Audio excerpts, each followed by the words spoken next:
Sebenarnya kita harus balik ke nomenklaturnya dulu. Jadi nggak ada itu istilah ijazah palsu. Ijazah palsu itu yang dilihat bukan suratnya, bukan lembar ijazahnya. Banyak orang yang selama ini berpikir bahwa ijazah palsu itu adalah suratnya. Sehingga ketika dia membuat laporan polisi, banyakan laporannya 263 tentang pemalsuan surat. Kalau di KUHP lama, kalau yang sekarang 391 gitu. Justru itu adalah perspektif yang salah. Kalau kita bicara ijazah palsu atau asli begitu, yang kita lihat adalah keabsahannya, sah atau tidaknya ijazah itu. Saya kasih contohnya begini. Contoh misalnya akte lahir.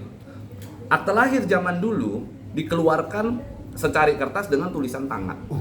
Lalu didata, dimasukkan ke dalam catatan sipil. Akte lahir tersebut ternyata hilang. Setelah hilang, dikeluarkan dengan terbitan yang terbaru dong, diajukan lagi sekarang tahun 2025. Pertanyaan saya, yang keluar di tahun 2025 ini mirip nggak dengan tahun 2000, misalnya tahun 2000 lah gitu. Apakah ada kemiripan? Pasti akan banyak perbedaannya. Tapi kalau ditanya sah atau tidak, absah atau tidak surat itu, tentu sah karena dikeluarkan oleh lembaga terkait. Termasuk juga dengan ijazah. Bukan kita ingin berselisih paham dengan Roy Suryo atau Rismond CS ya. Tapi yang kita ingin soroti di sini, apakah teman-teman ini mempersoalkan suratnya yang palsu atau ijazahnya yang palsu? Kalau ijazah palsu atau tidak, pasti kita mengacunya terhadap keabsahan atau sah atau tidaknya itu dikeluarkan. Tapi kalau kita mengacu kepada surat, begitu ya, tentu lihat siapa yang mengeluarkan. Sekarang dari pihak UGM sendiri sudah jelas secara terang benderang mengatakan bahwa surat tersebut atau ijazah tersebut dikeluarkan oleh UGM. Clear.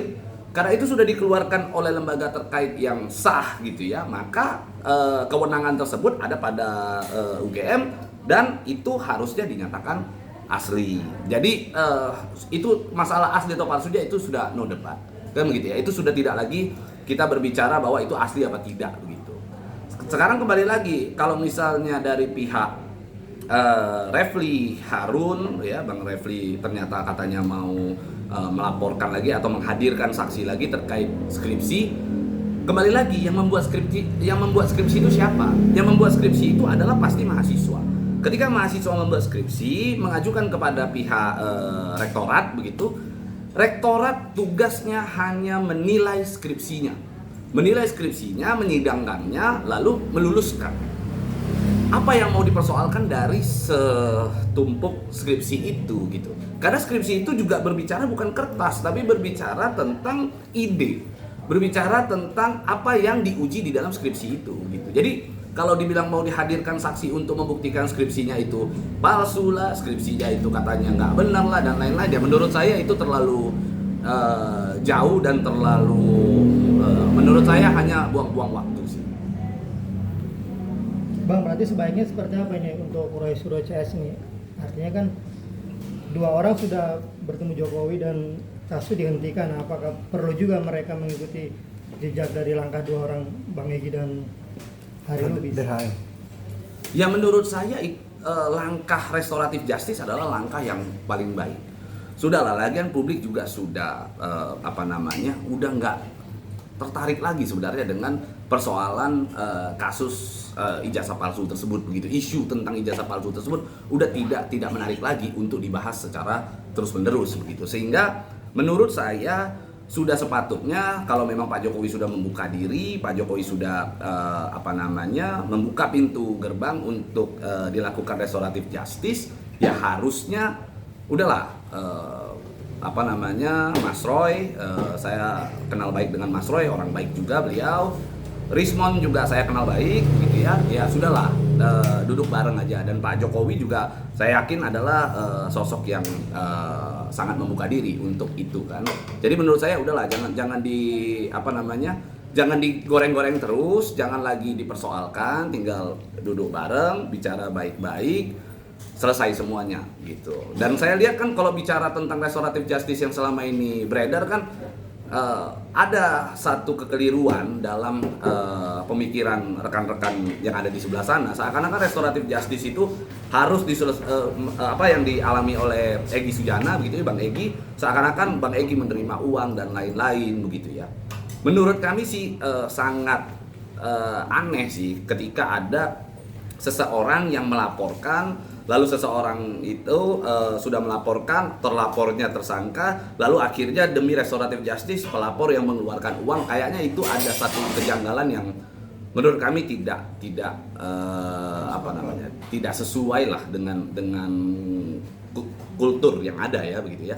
Jadi menurut saya itu terlalu jauh, berpikirnya terlalu jauh. Lagian restoratif justice kan tidak melulu berbicara tentang fee atau uang damai kan begitu. Tidak melulu berbicara materi kan begitu.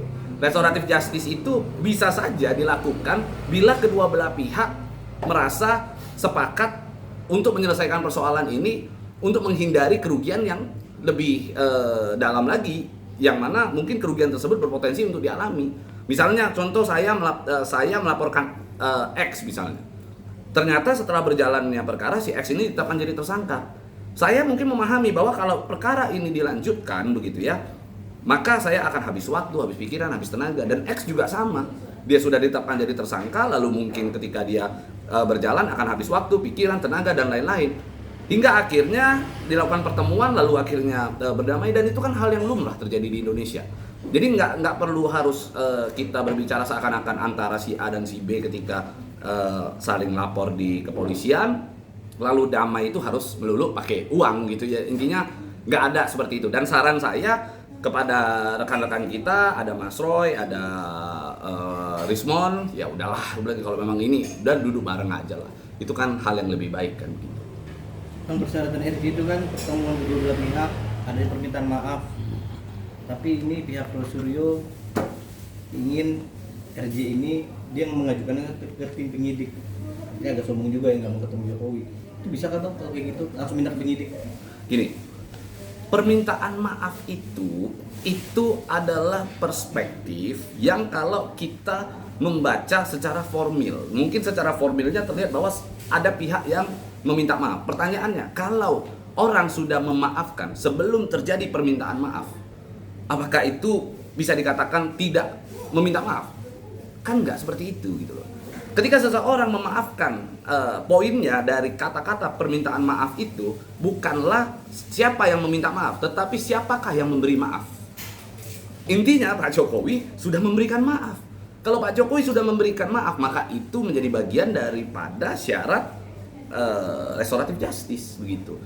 Dan restoratif justice itu kan adalah hak daripada pelapor begitu ya, pihak yang merasa dirugikan, dia merasa bahwa dengan perkara ini mungkin tidak berlanjut, kerugiannya telah direhabilitasi dengan baik sehingga tidak perlu dilanjutkan, ya itu sudah menjadi syarat yang sah dan mutlak untuk dilaksanakan restoratif justice begitu. Bang, bukan restoratif justice tapi SP3 Bang, diajukan ke penyidik, itu bisa Bang?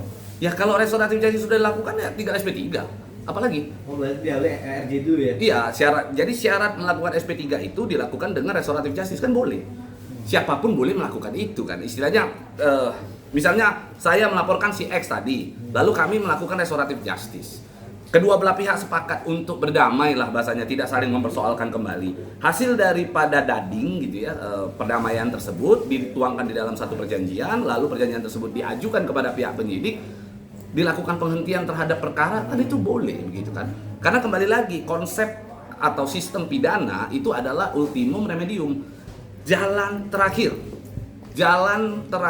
untuk memidanakan seseorang. Sebelum memidanakan seseorang lalu ternyata kerugian bisa direhabilitasi dengan baik, ya menurut saya tidak perlu harus jalani upaya-upaya pidana tersebut dapat dihentikan begitu.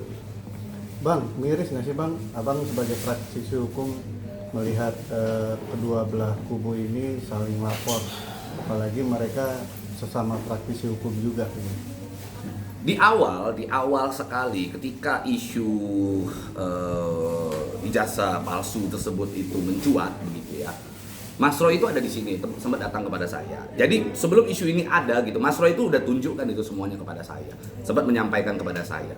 saya nampung dan saya sempat sampaikan juga ke Mas Roy, ya itu haknya Mas Roy ketika ingin menyampaikan itu ke ruang publik dan memperjuangkan hal tersebut begitu ya.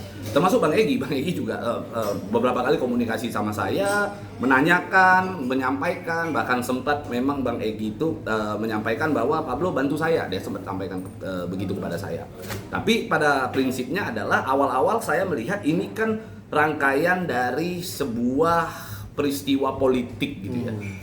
Kita bisa melihat lah, sekalipun orang yang bilang ini adalah peristiwa hukum, tetapi kita bisa lihat ini adalah satu peristiwa politik. Semua yang ada di dalam ini adalah tokoh-tokoh begitu ya, yang dikenal oleh publik.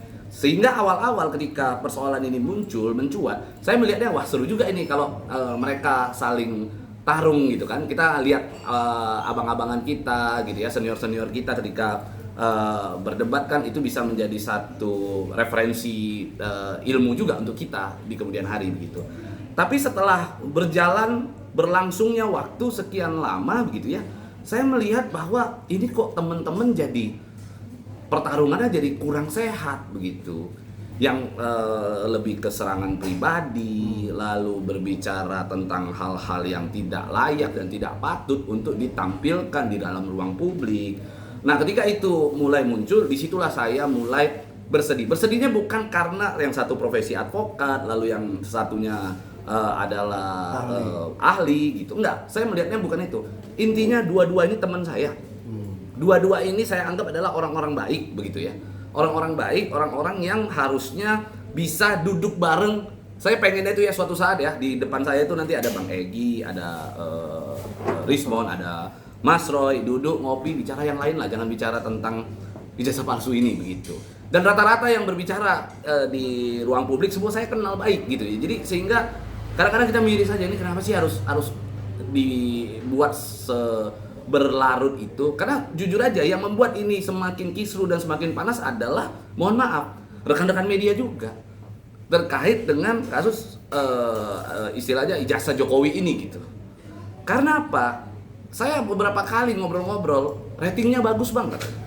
Karena rating bagus, ditayangkan, diputar berulang-ulang secara terus-menerus. Dan ketika mereka dianggap orang-orang yang berbicara ini punya panggung yang bagus juga, akhirnya semua saling serang, nggak mau kalah kan di dalam ruang publik kan. Disitulah pertarungan itu terjadi, saling serang dan lain-lain. Sehingga menurut saya, udahlah, hentikanlah persoalan ini. Pak Jokowi juga ingin hidup tenang di Solo sana, ingin menjadi masyarakat yang sama seperti kita gitu ya.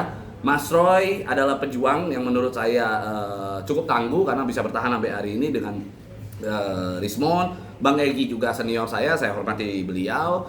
Intinya ini adalah orang-orang yang baik, orang-orang yang harusnya tidak saling serang. Justru bagaimana duduk bersama berbicara untuk yuk dengan kompetensi masing-masing kita bangun negeri kita, bukan menjatuhkan orang lain. Bang, mengutip perkataan dari Firdaus Ewobo bahwasanya ini merupakan drama antara Egy Sujana dengan Roy Suryo dan Refli Harun. Seperti apa Bang melihatnya Bang? Kalau misalnya ada pihak yang mengatakan bahwa ini drama, ya semoga ini drama. Tapi pertanyaan berikutnya adalah kalau seandainya ini bukan drama, kalau seandainya ini beneran, apakah tidak ujung-ujungnya saling menyakiti? Masing-masing punya keluarga, masing-masing punya sahabat, masing-masing punya pekerjaan masing-masing gitu ya. Apakah ini tidak saling menyakiti? Kalaupun memang ini adalah drama, pertanyaannya, drama ini dibuat untuk apa? Drama itu biasanya hanya dua hal dibuat. Drama dibuat untuk menghibur, mengalihkan isu. Ya, masalah mengalihkan isu itu urusan belakang lah. Yang pertama untuk menghibur, yang kedua untuk mengedukasi. Kalau kita secara positifnya melihat. Pertanyaannya, drama ini dibuat untuk apa? Kalau tidak ada hal positif, sudahlah, hentikan. Karena bisa jadi, kalau drama ini terus berlangsung gitu ya, nanti ujung-ujungnya akan ada pihak yang menyesal di kemudian hari. Karena kita kan nggak tahu sebenarnya, apakah isu ini sejak awal memang di-create gitu ya, di-create untuk untuk agar pemberitaan ini terus berlanjut dengan tujuan apa, kita kan nggak paham. Kita harusnya menilai lebih simpel aja. Apa yang saat ini jelas-jelas di depan mata, saat ini ada programnya Pak Prabowo tentang MBG, begitu ya, ayo kita dukung MBG. Ada program-program Asta-Citanya Pak Prabowo, udah itu aja yang kita lanjutin. Biarkan Pak Jokowi hidup tenang di Solo sana. Bang, menyikapi terkait pernyataan dari Roy Suryo CS bahwasanya pasca Egy Sujana dan Bang DHL itu ke Solo, terus tiba-tiba SP3 keluar. Nah, ini menurut versi dari Roy Suryo CS bentuk produk dari Solo. Ini menyikapinya gimana, Bang? Pernyataan ini, Bang. Itu kan bahasa-bahasa apa ya? Bahasa-bahasa bias, bahasa-bahasa kiasan yang memang biasa dikeluarkan, diungkapkan oleh praktisi hukum ketika membela kliennya. Itu sah-sah saja dia mau menyampaikan itu, dan hal itu menurut saya memang nggak bisa juga dipidana kan begitu, karena itu adalah ungkapan Refli Harun sebagai praktisi hukum dan sebagai kuasa hukum dari orang yang sedang berperkara kan begitu. Tapi apapun itu, jelas-jelas secara formil bisa kita lihat bahwa SP3 itu dikeluarkan oleh Polda Metro Jaya. SP3 itu dikeluarkan oleh pihak yang berwenang, kan begitu. Di balik itu ada apa? Ya, silakan masing-masing menilai. Intinya apa yang sudah diungkapkan di dalam ruang publik ini tentu menjadi satu rangkaian untuk mencapai tujuan politis. Intinya sih itu. Untuk mencapai tujuan politis, maka ya saya berharap juga teman-teman media ya Jang, nggak usah lah udah sekalipun rating, karena di dalam algoritma media itu ya semakin diputar terus ya ratingnya nggak akan turun-turun. Tapi pertanyaannya kalau selesai perkara ini nanti bagaimana memulai lagi untuk berita yang lain kan? Jadi lebih bagus bikin berita yang baru deh. Gitu.